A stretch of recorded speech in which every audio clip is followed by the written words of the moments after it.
Everyone should know who Beth Harmon is by now.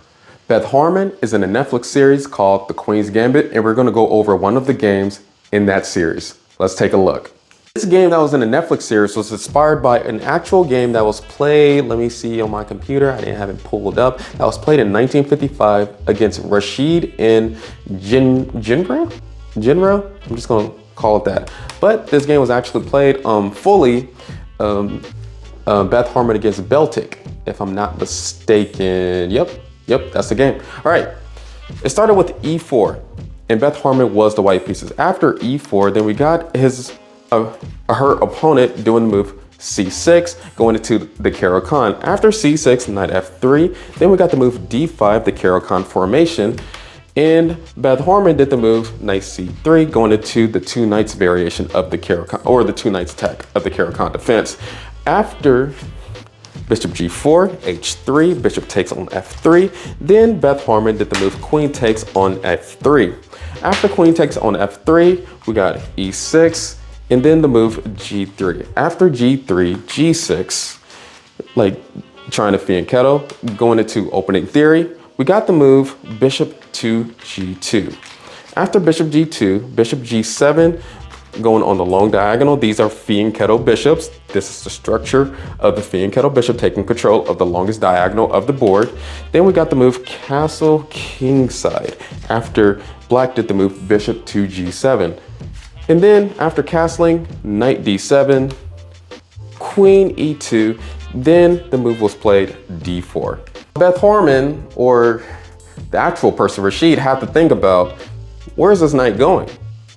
And they just went back with this knight to B1. And this is completely fine because this is going to be a closed structure in a minute, especially after the move D3. Knight can move back to D2, F3, etc. And after the move E5, D3 happened. D3, knight to E7, then an immediate pawn break, F4. What is a pawn break? A pawn break is attacking the base of a pawn chain. What is a pawn chain? Well, a pawn chain is multiple pawns on the same diagonal. And that's what we're doing. And that's the plan that you should be having in closed structures. It's an easy plan. Black did queen C7 at this moment. And then after queen C7, Adam was pushed, kingside castle. And then instead of taking the pawn on E5, breaking up that pawn structure in the center, we got the move F5, which this is a common way to attack by pushing up the F pawn, because now white have their own pawn chain on this side. Let me get my stick out. White have their own pawn chain on this diagonal, and wherever your pawn chain is going, that's the side that you should be attacking. So black should be attacking on the queen side and white should be attacking on the king side. We don't know if there's gonna be a piece attack or a pawn attack. Let's figure out what Beth Harmon / Rashid did. This game, black did the move F6 to try to stop this F pawn from being pushed up a lot more. And then after F6, we got knight D2, what did I say? Rerouting that knight to a better square, bishop H6, and then we got the move king H2. After king H2, king H8, then we got F takes on G6. After F takes on G6, H takes on G6, this knight rerouted to the F3 square. After the knight rerouted to the F3 square, bishop takes on C1, and then we got rook A takes on C1. All right, so there's a lot of things going on here, and we've reached the middle game actually a little bit before this, but I still want to go over the board because it's really important. Actually, dang, I don't got my marker here, so I'm just gonna have to freestyle it right quick without the marker. I usually put like a plus in my, you've seen my before videos. So by considering this, the material is the same. King safety, I don't know. We're gonna say that king safety is the same right now, even though that there's a little bit more space on the king side of the black side than the white side, all right? Time of development, definitely the white pieces. Actually, it's kind of equal. Center control, equal. Pawn structure, well, I guess technically black has a better pawn structure since white has two pawn islands. If all the pieces were switched out, white is gonna have to deal with that. So minus pawn structure and then space, Space. I would argue that maybe, well, I wouldn't even consider that even like good space, because the pawns are pushed up and the king can be attacked really quickly here. And actually, I would give us a plus. I would switch my evaluation if I was in this position. Give me a plus on king safety and maybe like a small minus on space, but it's still pretty equal. And actually, white has a small advantage in this position. Black did the move knight c5, and then Beth Harmon did c3, another pawn break. So we had the f4 pawn break, and that we pushed up to f5, switched it out with the g pawn, and now we got another pawn break on the top of the pawn chain, which, you know, it can be a good strategy, and sometimes it's not. Usually you want to attack the base of it, but hey, it's good to attack both. After c3, knight b3, then we have to move rook c to d1. After rook c to d1, rook a to d8, and this is a tough game because they're both attacking, they're both using all their pieces, and they both have full development. And knight h4, and in this position, the computers is saying that this is completely equal, all right? They're saying this is completely equal. I don't know by human standards if this is equal or not, but you know, by computer standards, I wouldn't trust it. I would say that this could be a decisive game at any moment. We got the move queen c8 that would happen here, and then bishop f3. And after bishop f3, we got queen to e6. And then after queen e6, we got this attack or threat on the queen on the e6 square. And that's why we put the bishop on f3, put the bishop on g4. It doesn't belong on this diagonal anymore, and it belonged on this one. And that's the type of strategy that you have to have when you're playing closed positions. Pretty much determine, like, ask yourself the question, which piece isn't doing anything? Like, which piece isn't doing anything at all? And once you determine that piece, reroute that piece to a better diagonal or a better weak square of your opponent. All right. And that's how you thought of the move bishop to f3 to g4, put in your bishop on a better diagonal. The queen had to move because you don't want your queen to get captured if you're the black pieces, right? And then after queen to f7, the reroute of this knight to f3, threatening knight g5, or even better, knight takes on e5, because the rook would be pinning that pawn on the f6 square. If they take the knight back, then we get the rook. Let me just show you a demonstration right there. If f takes on e5, we get queen. Did I say rook or queen? Yeah, you get the queen, not the rook. Dang, I need to speak correctly.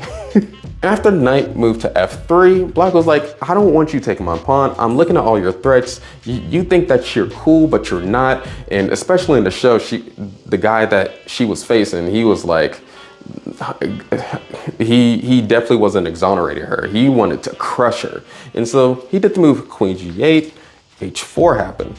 After h4, king g7, rook f2, and usually in closed positions, you have time to build up a strong attack on whichever side your pawn chain is going. And so now, in this instance, Beth Harmon / Rashid is building up a strong attack on the king side, making a battery on the f file, and getting prepared for an explosive either sacrifice or pawn break. After rook f2, we got the move rook d6, and then rook d to f1. After rook d to f1, rook d8, because there's really nothing else for black to do. They're trying to defend. It's really a white type of position, right? It's a white only when white is the only one that has a chance of winning in this position. And they're just gonna have to figure out what to do. We got queen c2 that happened here. After queen c2, b6, then we have to move h5. The first pawn push that is gonna make some holes on the king side. And after h5, black ignored that move by doing the move c5. As we go on with this position, it is getting just a little bit worse for black, because it seems like black has no idea or no plan, and Beth Harmon has all the plans. Usually you want to be the person with the plans, the simple plans. You don't want to be the person with no plan at all. So we got h takes on g6, d takes on c3, and then after d takes on c3, b takes on c3, and then we got the move c4, attacking that d3 pawn. After c4, d4, attacking that pawn chain. The pawn chain is non-existent, and once the pawns is out of the center, whoever's controlling the center is definitely going to be controlling the game. We got E takes on D4. What's the next plan? What's the next plan? This position, they didn't do the best move in this position, which is okay. It's definitely okay. Knight H4 was the best move, taking advantage of Knight F5, but in the real game, they recaptured the pawn on D4, which equalized the position again. Because after Knight takes on D4, that gave Black just a chance to remobilize their pieces. When you're attacking, it's hard because there's a lot of winning decisions, and usually it's that one critical position that you just have to stop and wait and look for the best move. But you got to keep your head in the game. Knight takes on D4. You got to be ready for whatever happens. Rook takes on D4. Then we got the move E5. Just still going for the attack because anything can happen. This is still a human game, and psychologically speaking, or mindset speaking, White is still on the attack. And Black could blunder at any moment because when you're on the defensive, there's usually only one move to defend the position. And you have to think of that critical move, that one decision every single move. And you got to keep all of White's forcing moves. You got to make sure that all of White's forcing moves are just pathetic. I have a defense for every single one of those variations. And that's the hard thing about defending in chess. Black did the move F5. Then we got Bishop takes on F5. And after Bishop takes on F5, this is actually the position that was showed in the Netflix series. And they had like some close-ups. They had some good angles in the Netflix series. It was cool. And then Queen D5 happened. After Queen D5, we got this move, Bishop D6, which is crazy. This is super tactical. Computers is still saying that this is completely equal, even though if I would have seen this position on the board, I would be sweating bullets right now. Rook H8 check. After Rook H8, we got the move Bishop to H3. After Bishop to H3, this is where the real game kind of sways off from the TV show. And this is how the real game ended. Knight takes on G6. We're gonna sway away from the Netflix series and I'm gonna show you how the real game ended. Knight takes on G6. Rook to F7. And this is a really popular type of checkmate sequence that has happened here. And I'm thinking that this is the reason why they picked this game. King H6. Queen takes on G6. Imagine this happening to you. Now, this is the real game. Genra, I'm sorry. Hopefully you're doing well because this game is a massacre. And if I got checkmated this way, like how I'm about to show you, I don't know if I would still have like a chess career. I just don't know. Anybody who gets checkmated and the game is annotated and your opponent sacrificed a queen, that just has to hurt.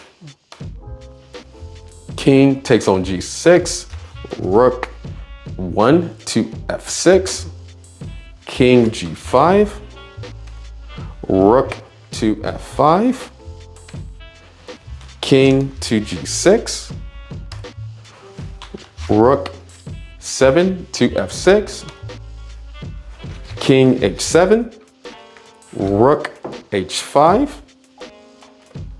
King G7, Rook to G5, only move King H7, and then mate in 1. Can y'all figure it out? Can y'all figure out the mate in 1?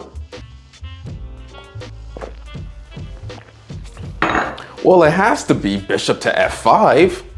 You gotta checkmate with all three of the pieces. Just making the queen on D5, the rook on D4, the rook on H8 useless. It's amazing how chess is. It's amazing that a checkmate like this can happen. And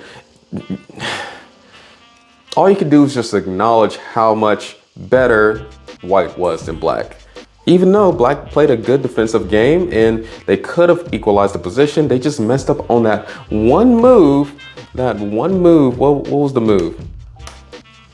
Knight takes on G6. If they would have never played Knight takes on G6, just maybe they would have had a chance to not let this happen. And now we're all talking about this today, even though this game was played in 1955. Thank you for watching. You've been at the right spot for the longest. Make sure that you watch another video while you're here.